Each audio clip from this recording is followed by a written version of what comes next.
नमस्ते दोस्तों, आप सभी का स्वागत है आपके अपने चैनल में। कार्तिक मास कृष्ण पक्ष की चतुर्थी तिथि को करक चतुर्थी, जिसका दूसरा नाम करवा चौथ है, मनाया जाता है। इस व्रत के दौरान महिलाएं पूरे दिन उपवास करती हैं और रात में चंद्रमा को अर्घ्य देकर और अपने पति के हाथ से पानी पीकर व्रत तोड़ती हैं। इस व्रत का धार्मिक महत्व तो है ही, साथ ही यह पति पत्नी के रिश्ते को और मजबूत बनाने में मदद करता है। और इस बार 20 अक्टूबर रविवार को करवा चौथ का व्रत रहेगा। करवा चौथ व्रत की पहली पौराणिक कथा के अनुसार करवा देवी अपने पति के साथ तुंगभद्रा नदी के पास रहती थी। एक दिन करवा के पति नदी में स्नान करने गए तो एक मगरमच्छ ने उनका पैर पकड़ लिया और नदी में खींचने लगा। मृत्यु को करीब देखकर करवा के पति करवा को पुकारने लगे। करवा दौड़कर नदी के पास पहुंची और पति को मृत्यु के मुंह में ले जाते समय उस मगरमच्छ को देखा। करवा ने तुरंत एक कच्चा धागा लेकर मगरमच्छ को एक पेड़ से बांध दिया। करवा के सतीत्व के कारण मगरमच्छ कच्चे धागे में ऐसा बंधा कि टस से मस नहीं हो पा रहा था। करवा के पति और मगरमच्छ दोनों के प्राण संकट में फंसे हुए थे। करवा ने यमराज को पुकारा और अपने पति को जीवन दान देने और मगरमच्छ को मृत्यु दंड देने के लिए कहा। यमराज ने कहा, मैं ऐसा नहीं कर सकता क्योंकि अभी मगरमच्छ की आयु शेष है और तुम्हारे पति की आयु पूरी हो चुकी है।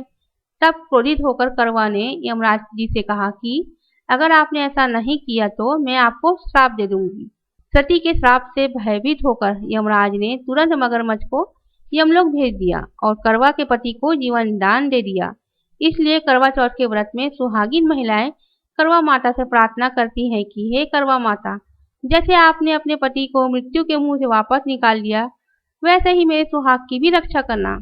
करवा माता की तरह देवी सावित्री ने भी कच्चे धागे से अपने पति को वट वृक्ष के नीचे लपेट रखा था। कच्चे धागे में निपटा प्रेम और विश्वास ऐसा था कि यमराज भी सावित्री के पति के प्राण अपने साथ लेकर नहीं जा सके। सावित्री के पति के प्राण को यमराज को लौटाना पड़ा और सावित्री को वरदान देना पड़ा कि उनका सुहाग हमेशा अटल बना रहेगा और वे दोनों लंबे समय तक साथ रहेंगे। अब सुनिए करवा चौथ व्रत की दूसरी कथा। एक ब्राह्मण के 7 पुत्र थे और वीरावती नाम की इकलौती पुत्री थी। 7 भाइयों की अकेली बहन होने के कारण वीरावती सभी भाइयों की लाडली थी और सभी भाई उसे अपनी जान से भी बढ़कर प्रेम करते थे। कुछ समय बाद वीरावती का विवाह किसी ब्राह्मण युवक से हो गया। विवाह के बाद वीरावती मायके आई और फिर उसने अपने भाभी के साथ करवा चौथ का व्रत रखा, लेकिन शाम होते होते वह भूख से व्याकुल हो उठी। सभी भाई खाना खाने बैठे और अपनी बहन से भी खाना खाने का आग्रह करने लगे, लेकिन बहन ने बताया कि उसका आज करवा चौथ का निर्जल व्रत है और वह खाना सिर्फ चंद्रमा को देखकर ही, उसे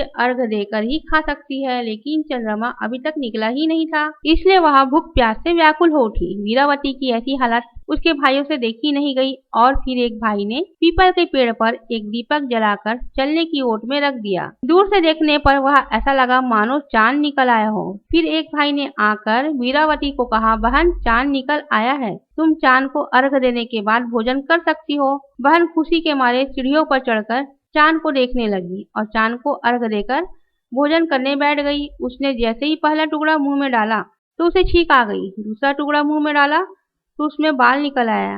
उसके बाद जैसे ही उसने तीसरा टुकड़ा मुंह में डालने की कोशिश की, तभी उसे ससुराल से समाचार मिला कि उसके पति का स्वास्थ्य बहुत खराब है। वह शीघ्र अपने पति को देखने ससुराल पहुंच गई। उसके बाद उसकी भाभी ने सच्चाई बताई कि उसके साथ ऐसा इसलिए हुआ क्योंकि उसने करवा चौथ का व्रत बिना चंद्रदेव की पूजा किए ही तोड़ दिया था। उसके भाइयों ने आग जलाकर झूठ कहा कि चांद निकल गया और उसने सच मानकर अपना व्रत तोड़ दिया। इस कारण उसका पति बीमार पड़ गया। सच्चाई जानने के बाद करवा अपने ससुराल को गई और यह प्रतिज्ञा की कि मैं अपने पति को कुछ नहीं होने दूंगी। दुर्भाग्यवश जब करवा अपने ससुराल पहुंची तो उसका पति प्राण छोड़ चुका था। पति के प्राण चले जाने पर करवा इस दुख को सहन नहीं कर पाई और सभी से कहने लगी कि मैं अपने पति का अंतिम संस्कार नहीं होने दूंगी। मैं अपने पति से दूर नहीं रह सकती। मैं एक पतिव्रता हूँ और अपने सतीत्व की शक्ति से अपने पति के प्राणों को वापस लाऊंगी। और फिर वह अपने मृत पति को लेकर एक झोपड़ी में रहने चली गई और अपने पति को जीवित करने के लिए भगवान की पूजा व्रत आदि करने लगी। इस प्रकार 1 साल बीता।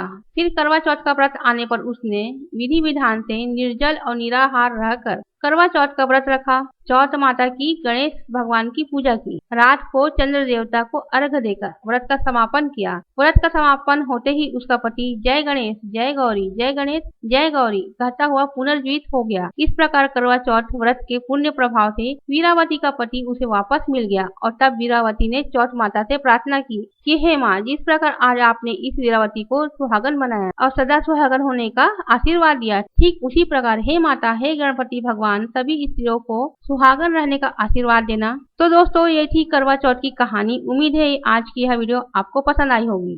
अगर पसंद आया होगा तो वीडियो को लाइक करके शेयर करें, साथ ही चैनल को सब्सक्राइब कर बेल आइकन को प्रेस जरूर करें, जिससे आपको आगे आने वाले वीडियो के अपडेट मिलते रहें।